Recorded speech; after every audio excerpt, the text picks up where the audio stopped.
Hey everyone, it's me. You guys can call me Lee. And today we're going to be talking about underpainting.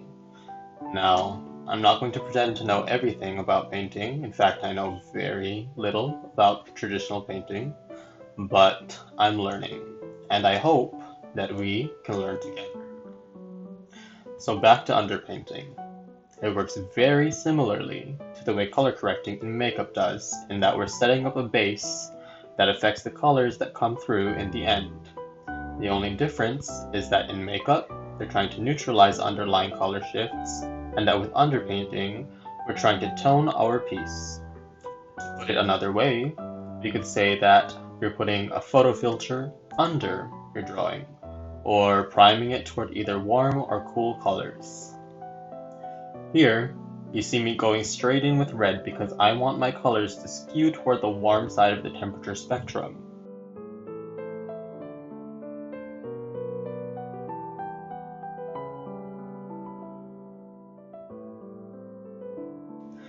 Now, apart from that, there are two things I'm trying to accomplish with this underpainting.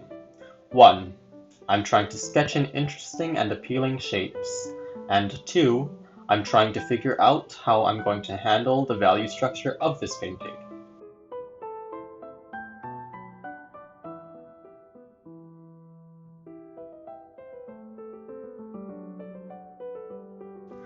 Basically, if I can get the composition and value structure to work at this stage of the painting, it saves me a lot of grief noodling and worrying about it later.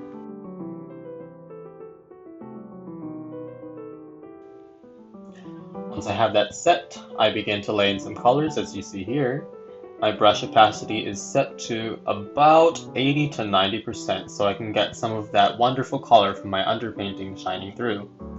And this helps to tone and unify my colors. Obviously our painting isn't looking all that great right now, but that's okay. If I can squint at my painting from across the room and it looks halfway decent, then it feels like I'm going in the right direction. I'm making good choices and can take note of what I'm doing well, and that is exciting. But what if it isn't going all nicely, and you're having a rough time? Well, then you have a chance to observe your painting and analyze what's not working. And I don't know about you guys, but for me, an opportunity to learn something like that is also exciting. No matter what I'm painting, as long as I've started, it feels like I'm going to get something out of it. So it's a win-win. Next, I can begin refining the forms and getting my edges under control, which is something you could say I should have done from the start, and something I usually do, but since it's my first time working this way, I thought I could be a little bit more experimental. At this stage, my painting is basically laid out for me, and since I think it's going pretty well, I just have to make sure not to majorly mess anything up. Since my values are basically set, my colors are working together, and I think my shapes are appealing, I can relax and clean everything up almost mindlessly. And the great thing about foundations and planning is that if you do all your hard work at the start, with your sketches, color comps, and value comps, it'll be so much easier for you in the mid to end game of your painting. Not that I did in this case, because as you can see, I went straight through in one pass, but I'm just saying, especially to myself, that planning will save you.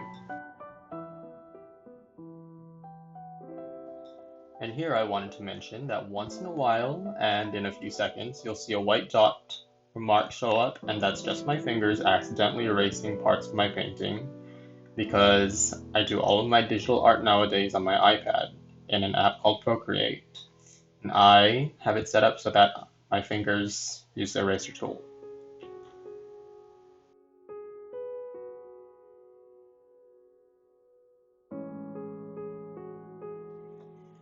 At the end here, you're going to be seeing me put a signature, and that's how I posted it on Instagram, because I thought it was done. But once I did, and I showed it to some people that I know on Discord, they told me, oh wow, look at that complete lack of atmospheric perspective. So I went back in to fix it, and you see me fiddling a lot with it here. And to be honest, it's because even though I'm aware and understand of how atmospheric perspective works in my head, I haven't really put it into practice, which is a bad habit of mine.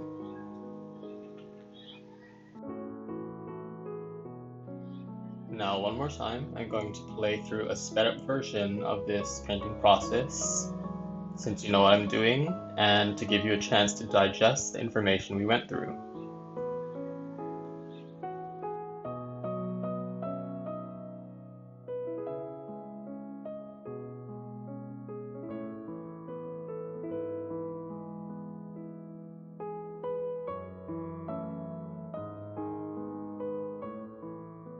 Thank you guys so much for watching this video. I learned a lot doing it. I hope you can take something away from it, and I hope I see you next time.